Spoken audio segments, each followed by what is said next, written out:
Bonjour, I'm Jillian Lawton and this is 10-Minute Travel Tips.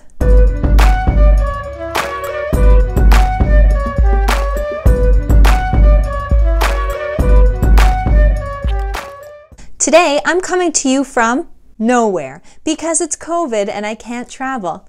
But I've still found a way to give you some tips for when you plan your Parisian vacation.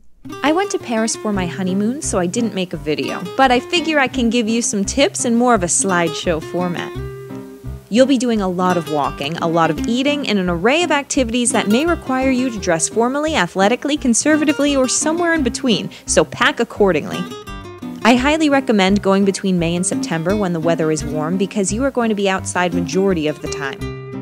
Schedule each day so you're sure to see everything you could possibly fit in. The more efficient you are in planning based on what sites are located near one another, the more downtime you'll have to enjoy a lengthy meal or romantic stroll. Here's an example of how to lay out certain day trips and activities.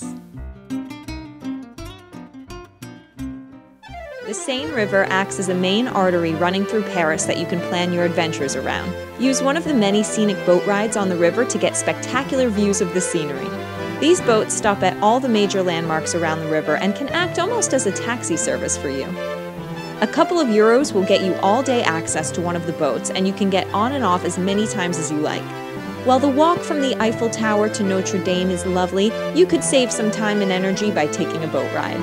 I recommend going to the Eiffel Tower during the late afternoon, early evening because the lines will likely be shorter and you can watch the sunset. Climb all the way to the top. Give yourself 2 to 3 hours for this adventure, just in case lines are long or you're enjoying yourself so much at the top you want to stay up there for a while. The Arc de Triomphe is a quick trip and it's on the Champs-elysees Avenue, which is great for upscale shopping.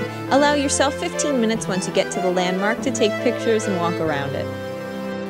Since I visited Paris, Notre Dame has had the very unfortunate fire, but this historic landmark still stands and is worth seeing from the outside. Go to Luxembourg Garden for its beauty and famous statues like the original Statue of Liberty model. Before you go, find a street with local markets to buy a fresh baguette, cheese, and bottle of champagne. It will be one of the most tasty and most inexpensive lunches you've ever had with views of lush flowers, spectacular fountains, and friendly statues. The Louvre is one of the world's most famous museums. Most people visit to see the Mona Lisa, which is pretty small and surrounded by a mob of tourists. But there are so many other amazing pieces of art here. One of my favorite sections of this museum is the Napoleon III apartments, which give a jaw-dropping look into the grandeur and abundance of Second Empire decor. Also, the giant architectural columns and ancient art dating back to 500 BC is fascinating. Lastly, beneath the Louvre, you can see the original foundation from 1190 AD when it was a fortress. Plan to spend between 2 and 8 hours at the Louvre. Musée d'Orsay features work by many famous French artists like Monet, Van Gogh, and Degas. It's surreal to see these paintings in person, as well as some less popular works they have in their collection. I would say give yourself at least 2 hours to spend here. The Palace of Versailles was my favorite part of the entire trip. Take the train out to Versailles and follow the crowd of people walking down the street to an enormous palace.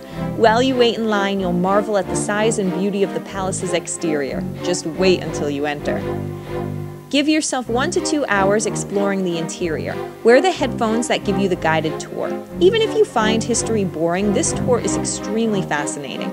You won't fully appreciate everything you're looking at without listening to where it came from, what inspired it, and what it's made from. Once you complete the tour inside, you must go outside to the gardens and beyond. Use the brochure map because the size of the property is overwhelming. When you get through the gardens, focus on the areas to your right. First off, you may want to grab something to eat at the restaurant. You'll be taking in a lot of information and doing an immense amount of walking, so you'll need some fuel. Try to visit as many locations as you can, but the coolest one is the Queen's Hamlet, which also serves as a farm. This fairy tale-esque village built for Marie Antoinette served both as an escape for her and a functioning farm. It looks like a mini Beauty and the Beast set. What a nice segue into Disneyland. As a Disney fanatic, I was a little disappointed by Disneyland Paris, but I still recommend visiting. The staff are less excited, the air lacks magic, and there are a lot of old-school style rides.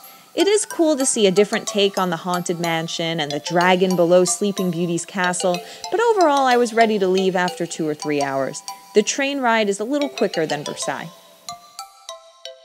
Moulin Rouge is worth seeing for the costumes and the hype. The champagne at the table helps liven up the show. Some of the specialty acts are amazing, but it's not a true burlesque show. It's more of a showgirl style. Overall, pretty hokey, but fun. Crazy Horse is a true burlesque show, featuring some traditional burlesque and some nouveau. For those of you artsy folk out there, or those of you who want to see something different, this is definitely a show you want to see. Just know, it is very risque. You can also stumble upon some underground poetry or other casual show to give yourself a truly authentic performance experience. Ready for something creepy? Layer up with warm clothes, climb 5 stories underground, and explore an artistic exhibit made from the bones of over 6 million people. I promise this tour of the catacombs will be unlike any tour you'll ever take. There's a section of Paris slightly north of Notre Dame, Ice Cream Island, or its actual name, Ile Saint-Louis. There are tons of really outstanding and diverse ice cream shops.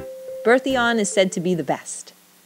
The Galeries Lafayette is the largest, most ornate department store I've ever seen. Just walk in for 5 minutes. It's stunning and offers amazing views of Paris. Most people are going to tell you, just go anywhere, all the food is great. All the food is great, but we're in Paris. We want food that's outstanding. These were some of the restaurants I enjoyed the most. I go into more detail of them on my blog.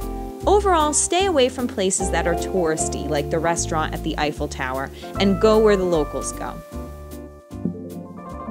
My hotel choice? Le Hotel.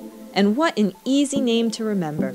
Le Hotel is located right in a quiet section of the 6th district, but just a quick walk from the most happening spots in the Latin Quarter. Therefore, ideal for both sleeping and midnight snacks. I was able to walk to almost every major attraction from this location. The staff was extremely friendly and accommodating. They helped book excursions and gave fantastic recommendations. The hotel itself is historic, yet feels clean and updated. It has ornate Parisian decor, so you feel like you're in a special place, not just a standard run-of-the-mill hotel. Also, Le Restaurant. I know, these names are right to the point. Is a magnificent Michelin star restaurant located here and provides complimentary breakfast. Lastly, there's a romantic cave-like grotto in the basement with a pool that you can rent for 1 hour, for free. As a New Yorker, I imagine Paris to have the same level of hustle, bustle, and chaos. To my surprise, Paris has everything I love about New York.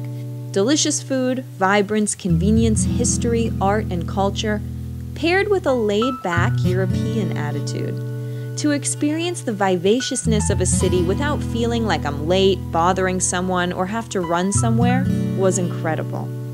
Thank you so much for watching, and I'll see you next time on 10-Minute Travel Tips.